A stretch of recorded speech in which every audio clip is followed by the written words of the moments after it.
మన brain mental ఎక్కిపోయే 7 thriller movies చెప్తా. ఈ ఒక్కొక్క మూవీ ఒక కాన్సెప్ట్ మీద ఉంటుంది అనమాట. కానీ చెప్తున్నా కదా, సినిమాలు మాత్రం నెక్స్ట్ లెవెల్ ఉంటాయి. ఈ సినిమాల ట్విస్టులు మాత్రం క్రేజీ ఉంటాయి.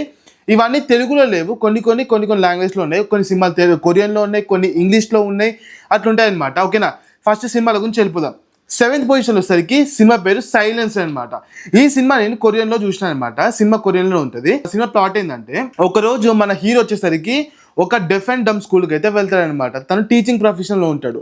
డెఫ్ అండ్ డమ్ స్కూల్లోకి వెళ్ళి, అంటే చెవులు మాటలు వినపడవు అట్లాంటి స్టూడెంట్స్కి చదువు చెప్దామని ఒక స్కూల్కి వెళ్తాడు. వెళ్ళిన తర్వాత చూస్తే అక్కడ కొంచెం సిచ్యువేషన్స్ తప్పుగా ఉంటాయన్నమాట. అంటే పిల్లలు కొంచెం భయపడుతూ ఉంటారు.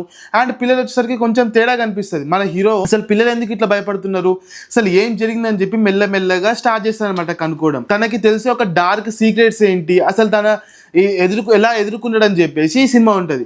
చెప్తున్నా కదా భయ్య, సినిమా మాత్రం బాగుంటుంది. మీకు లాస్ట్కి వచ్చేసరికి అసలుకి మీకు ఏం చేయాలో అర్థం కాదు, చాలా బాగుంటుంది. సినిమా పేరు వచ్చేసరికి సైలెన్స్ అనమాట. ఈ సినిమా వచ్చేసరికి కొరియన్ లాంగ్వేజ్లో మాత్రమే ఉంది. 6th మూవీ వచ్చేసరికి సైలెన్స్ ఆఫ్ ది ల్యాంబ్స్ అనమాట. ఈ యొక్క మూవీ వచ్చేసరికి 1980 ఎప్పుడో వచ్చింది. ఈ యొక్క సినిమా ప్లాట్ ఏం చెప్తా చూడండి. ఒక టైమ్ ఆఫ్ పీరియడ్లో ఒక సీరియల్ కిల్లర్, ఒక సైకోగాడు అందరినీ చంపేస్తూ ఉంటాడు. అసలు ఒక ప్యాటర్న్లో చంపుతాడు అనమాట. అసలు ఏంది వీడు ఎట్లా ఎందుకు చంపుతున్నాడు ఎవరికి అర్థం కాదు. అదే టైంలో ఒక ఇంటర్న్ అనమాట, సిబిఐ ఇంటర్న్, ఎఫ్బిఐ అంటారు కదా, ఎఫ్బిఐ ఇంటర్న్ ఈ కేసుని సాల్వ్ చేద్దామని చెప్పేసి ఆల్రెడీ ఇంతకు ముందుకు సేమ్ ఇలాంటి సైకో చేతలే చేస్తుంటే పోలీసులు ఒకరిని పట్టుకుంటారు అనమాట. వాని దగ్గరికి వెళ్తుంది, అరే నీలాగానే ఇంకో కూడా సేమ్ సైకో చేస్తుండు, మొత్తం ఆ జనాలు చంపేస్తుండు, అసలు వాడు ఎవడు, అసలు నీకు వాడిని ఎలా కనుక్కోవాలని చెప్పేసి డౌట్లు వాడిని అడుగుతుంది అనమాట. అప్పుడు ఆమెకి బుర్ర పగిలిపోయే ట్విస్టులు కొన్ని తగులుకుంటాయి. అసలు ఏంటి ఆ బుర్ర పగిలిపోయే ట్విస్టులు అని ఉంటే స్టార్ట్ అవుతుంది సినిమా. చెప్తున్నాగా, ఈ సినిమా మీకు ప్లాట్ నేను చెప్పింది అర్థం కాకపోవచ్చు, కానీ సినిమా చూడండి బ్రహ్మాండంగా ఉంటుంది. సినిమా పేరు వచ్చేసరికి సైలెన్స్ ఆఫ్ ది ల్యాంబ్స్. ఇది వచ్చేసరికి మనకి ఇంగ్లీష్లో అవైలబుల్ ఉంటుంది అనమాట. 5th మూవీ వచ్చేసరికి ఎనిమీ అనమాట. ఈ ఎనిమీ మూవీ ఫస్ట్ టైం నేను చూసినప్పుడు నాకు అసలు భలే షాకింగ్ అనిపించింది. అని ఎట్లా తీసినారా ఈ సినిమా, అసలు ఈ సినిమా స్క్రిప్ట్ ఎట్లా రాసిర్రా అనిపించింది. ఈ సినిమా ప్లాట్ గురించి మాట్లాడేసుకుందాం. సినిమా ప్లాట్ ఏంటంటే, మన హీరో వచ్చేసరికి హ్యాపీ లైఫ్ గడుపుతూ ఉంటాడు అనమాట. ఎటువంటి సమస్యలు లేకుండా మంచి చిల్ అండ్ పిల్ లైఫ్ ఉంటుంది.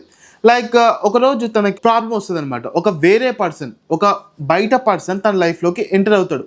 అసలు ఆ బయట పర్సన్ ఎవరు, అసలు తన లైఫ్లోకి ఎందుకు ఎంటర్ అయ్యిండు అని చెప్పి స్టార్ట్ అవుతుంది సినిమా. దీని తర్వాత వచ్చే ట్విస్ట్లు కానీ, అసలు ఆ బయట పర్సన్ ఎవరైతే వచ్చినారో దాని తర్వాత ట్విస్ట్లు అయితే నెక్స్ట్ లెవెల్కి వెళ్ళిపోతాయి అనమాట. లైక్ అసలుకి ఎక్కడ అర్థం కాదు, అసలు మెంటల్ ఎక్కిపోతుంది సినిమా మాత్రం. సినిమా పేరు ఎనిమీ అనమాట. యాక్టింగ్ మాత్రం కిర్రాక్ ఉంటుంది, చూడండి.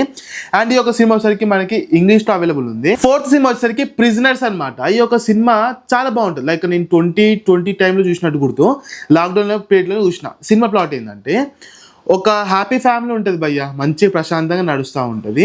ఒకరోజు వాళ్ళంతా ఫ్యామిలీ అంతా కలిపి ఒక చిన్న డిన్నర్ చేస్తూ ఉంటారు. సడన్గా వాళ్ళ ఇంట్లో చిన్న కూతురు నేను బయటికి వెళ్ళి ఆడుకొని వస్తా అంటది. అసలు బయటికి వెళ్ళిన తర్వాత సడన్గా కూతురు కనిపించదు. అసలు కూతురు ఏమైంది, అసలు బయటికి వెళ్ళిన తర్వాత ఎందుకు కనిపించలేదని చెప్పి స్టార్ట్ అవుతుంది. భలేగా ఉంటుంది సినిమా. సినిమా వచ్చేసరికి మనకి మంచి థ్రిల్లింగ్ మూమెంట్స్ తోటి అసలు ఏమవుతుందో అర్థం కాని పొజిషన్లో ఉంటుంది. సినిమా మాత్రం బాగుంటుంది. ఎండింగ్కి వచ్చే ట్విస్ట్లు మీరు అది అనుకుంటే అది కాదు ఇంకోట్రా అనిపిస్తుంది. సినిమా వచ్చేసరికి ప్రిజనర్స్ అనమాట. దీంట్లో చేసిన యాక్టింగ్ అయితే ప్రతి ఒక్కరు పీక్ పర్ఫార్మెన్స్ ఇచ్చారు, క్రేజీ అని చెప్పుకోవచ్చు. అండ్ 3rd పొజిషన్లో వచ్చేసరికి నా personal favourite get out cinema పేరు. ఈ సినిమా మాత్రం అసలుకి అలాగే లెవెల్. ఫస్ట్ టైం చూసినప్పుడు నా బుర్ర వెళ్ళిపోయింది. అసలు ఆపేద్దాం అనుకున్నా ఈ సినిమాని చూడడం, ఎందుకంటే అంత కొంచెం తేడా కొట్టేసింది సినిమా మొత్తం. సినిమా ప్లాట్ ఏంది మాట్లాడేసుకుందాం. ఏంటంటే, మన హీరో ఒక బ్లాక్ పర్సన్ అనమాట. తను వచ్చేసరికి ఒక వైట్ అమ్మాయిని ప్రేమిస్తాడు. ప్రేమించిన తర్వాత అమ్మాయి ఏం చెప్తుంది, నువ్వు ఇప్పుడు నాకు నచ్చినావు కదా, మా ఇంట్లోకి పోయి పరిచయం చేస్తా, వాళ్ళు నచ్చితే మనం పెళ్లి చేసుకుందాం అని చెప్పి వాళ్ళ ఇంటికి తీసుకుపోతుంది. ఆ బ్లాక్ పర్సన్ని తీసుకుపోయిన తర్వాత వాళ్ళ ఇంట్లో జరిగే సీన్స్ ఏందని ఉంటుంది అనమాట. మీరు ఒక్కసారి ఇంటికి పోయిన తర్వాత కథ కింద నుంచి పైదాకా మారిపోతుంది. అసలు ట్విస్ట్లు అయితే పగిలిపోతాయి, బుర్ర పాడైపోతుంది సినిమాకి. సినిమా పేరు గెట్ అవుట్ అనమాట. చూడండి, మస్తు అనిపిస్తుంది. అండ్ ఈ యొక్క సినిమా వచ్చేసరికి మనకి ఇంగ్లీష్ లాంగ్వేజ్లో మాత్రమే అవైలబుల్ ఉంది. చెప్తున్నా గైస్, నేను చెప్పిన మూవీస్ అన్ని మీకు పక్కన స్ట్రీమింగ్ ఎక్కడ అవుతున్నానో ఇక్కడ ఇచ్చేసి ఉంటాను. 2nd మూవీ వచ్చేసరికి మదర్ అనమాట. ఇది ఒక కొరియన్ సినిమా. ఈ యొక్క సినిమా ఫస్ట్ టైం చూసినప్పుడు లైక్ ఆ ఎండింగ్ చూసిన తర్వాత నాకేం అర్థం కాలేదు. అసలు ఎట్లా కళ్ళలో నీళ్ళు తిరిగినాయి, అసలు ఎందుకురా నా బుర్ర పల కొట్టుకున్న ఈ సినిమా ఎండింగ్ చూసి.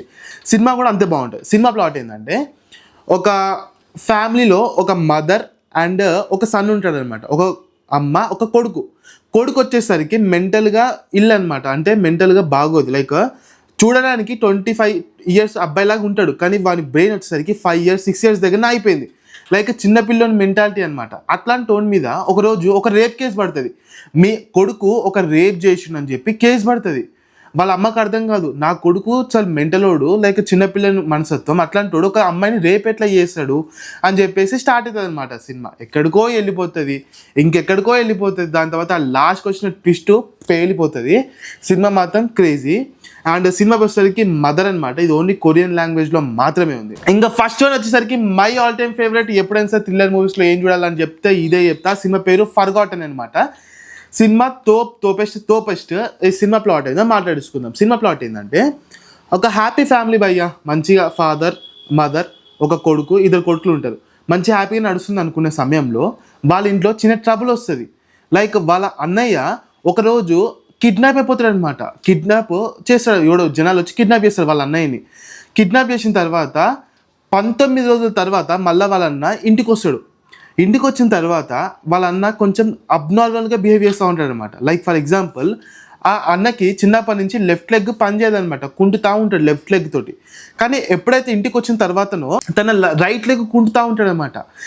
అలాగే దీంతో పాటు తను ఎలా కిడ్నాప్ అయ్యాడు, అసలు కిడ్నాప్ 19 daysలో ఏం జరిగిందో తనకేం గుర్తుండదు. మరి అసలు ఏంటి సిచ్యువేషన్, అసలు ఎవర్రా భయ్ ఇదంతా ఉంటుంది. సినిమా నెక్స్ట్ లెవెల్, అసలు పేలిపోతుంది అనమాట. దీంట్లో వచ్చే ట్విస్ట్లు కానీ మీ బుర్ర పేకాట ఆడేస్తాడు డైరెక్టరు. పక్కా చూడమని చెప్తా. సినిమా పేరుసరికి ఫర్గాటన్ అనమాట. ఈ సినిమా చూడకపోతే మీరు ఇంకా ఏ సినిమా చూసినా ప్రయోజనం లేదు. సినిమా కొరియన్ లాంగ్వేజ్లో ఉంది. గైస్, మరి ఇది నా 7 మూవీస్ థ్రిల్లర్ మూవీస్ సజెషన్స్ అనమాట. సినిమా సజెషన్స్ వస్తే ఖచ్చితంగా లైక్ చేయండి. ఈ సినిమాలు చూసినందుకు కామెంట్ చేయండి, అండ్ ఎలా అనిపించిందో కామెంట్ చేయండి తెలుసుకుంటాను. గైస్, మన పేజ్ని ఫాలో కొట్టండి, సబ్స్క్రైబ్ చేసుకోండి. ఇలాంటి రెగ్యులర్ వీడియోస్ వస్తూనే ఉంటాయి, సజెషన్ వీడియోస్ వస్తూనే ఉంటాయి. జై హింద్.